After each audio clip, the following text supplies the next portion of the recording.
کہے کہ ہمارا رب اللہ ہے، پھر اس پر جم جائے، ان پر فرشتوں کا نزول ہوتا ہے، نہ کوئی غم کرو نہ خوف، خوشیاں مناؤ جنت کی جس کا تم سے وعدہ کیا گیا تھا۔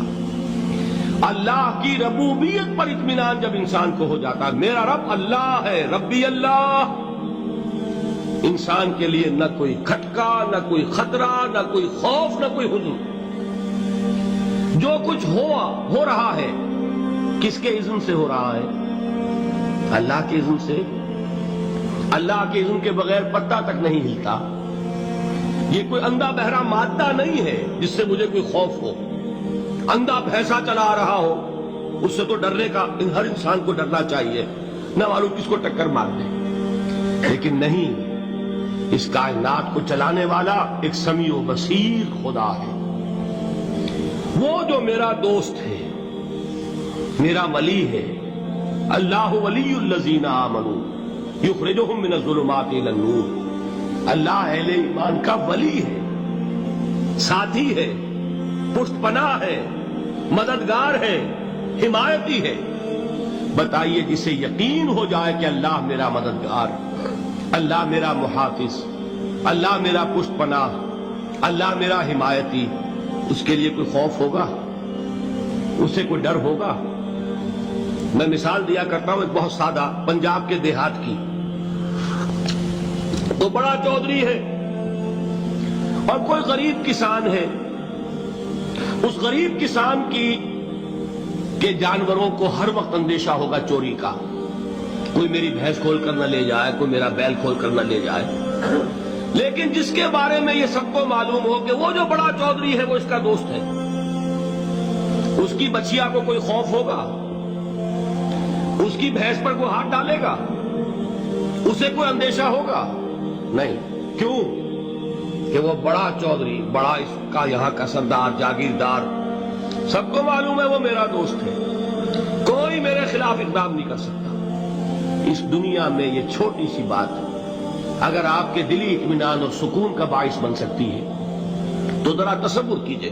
میں لفظ تصور استعمال کروں گا صرف اس لیے کہ اس کا ہم جس کو کہتے ہیں ادراک اور شعور کر نہیں سکتے، اگر کے ساتھ کر سکتے۔ اگر یقین ہو کہ اللہ میرا مددگار اور یقین ہو کہ اللہ ہر آن میرے ساتھ ہے، پھر کوئی خوف، کس کا خوف؟ کوئی شے اللہ سے بالا تر ہے؟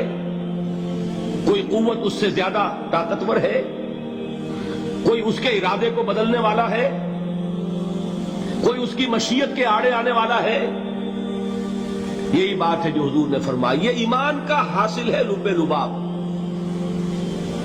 کہ دیکھو اچھی طرح اس بات کو ذہن نشین کر لو، اگر تمام انسان مل کر تمہیں کوئی نقصان پہنچانا چاہے نہیں پہنچا سکتے، مگر جو کچھ اللہ نے لکھ دیا ہو، اور تمام انسان مل کر تمہیں کوئی نفع پہنچانا چاہے نہیں پہنچا سکتے، مگر وہ شے جو اللہ نے طے کر دی۔ آپ پھر میں کہوں گا ذرا طاری کیجئے، اسے فرض کیجئے، اسے سوچئے۔ اگر اس حدیث پر ہمارا دل ٹھکا ہوا ہو تو کسی سے ڈر ہوگا؟ یہ مجھے نقصان نہ پہنچا دے، یہ میری رپورٹ خراب نہ کر دے، یہ میری انکریمنٹ نہ رکوا دے، یہ میرا یہ نہ بگاڑ دے، یہ میرے یہ نقصان نہ پہنچا دے۔ اس کا ڈر، اس کا ڈر، اس کا خوف، اس کی خوشامد، اس کے لیے جا کر طرح طرح سے اپنی عزت نفس کو ذلیل کروانا اس کے سامنے، یہ سب کچھ کیوں کرتا ہے انسان؟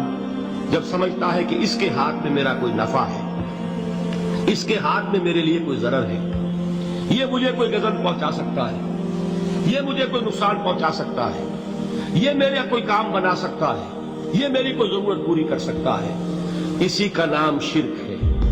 جہاں آپ نے یہ سمجھا کہ غیر اللہ کے اندر کوئی طاقت موجود ہے، وہی شرک ہے۔ بتوں سے تجھ کو امیدیں، خدا سے نومیدی، مجھے بتا تو صحیح اور کافری کیا ہے؟ شرک تو یہ ہے۔ جس پر بھی تمہیں یہ خیال ہے، کلمہ ہے یہ کلمہ سوم، لا حول ولا قوت الا باللہ، ذرا اس پر دل کو کبھی اگر آپ تصور کریں، پھر فرض کریں، دل ٹھک جائے اس پر، کوئی طاقت نہیں۔ یہی بات تھی جو شیخ عبد القادر جیلانی رحمۃ اللہ علیہ نے اپنی وصیت میں اپنے بچے سے کہی. 11ویں دینے والے ہیں، لیکن حضرت شیخ عبد القادر جیلانی کی وصیت اور تعلیمات کو کتنے لوگ ہیں تو جانتے ہو؟ یہ جن مقامات تک پہنچے ہیں وہ کس چیز کی بدولت پہنچے ہیں؟ انہوں نے جو پیغام دیا وہ کیا تھا؟ اے میرے بچے، جس طریقے سے قرآن مجید میں حضرت لقمان کی نصیحتیں جو ہے نقل کر دی گئی ہیں، میں یہ عرض کروں گا بالفرض اگر قرآن حضرت عبد القادر جیلانی کے بعد نازل ہوا ہوتا تو شیخ عبد القادر کی یہ نصیحتیں بھی قرآن میں درج ہوتی. اتنی اونچی نصیحتیں ہیں. اے میرے بچے، اس حقیقت کو ذہن نشین کر لے، لا فاعل فی الحقیقت ولا مؤثر الا اللہ. اس کائنات میں نہ کوئی فاعل حقیقی ہے نہ مؤثر حقیقی ہے سوائے اللہ. کسی شے میں کوئی تاثیر نہیں اگر اللہ نہ چاہے. آگ جلا نہیں سکتی اگر اللہ نہ چاہے. پانی ڈبو نہیں سکتا اگر اللہ نہ چاہے. زہر ہلاک نہیں کر سکتا اگر اللہ نہ چاہے. کوئی چیز فائدہ نہیں پہنچا سکتی اگر اللہ نہ چاہے. تو در در پہ کیوں سر جھکاتے ہو؟ در در پر کیوں جبیں سائی کرتے ہو؟ سب کے سامنے کیوں ہاتھ پھیلاتے ہو؟ ایک اللہ سے مانگو.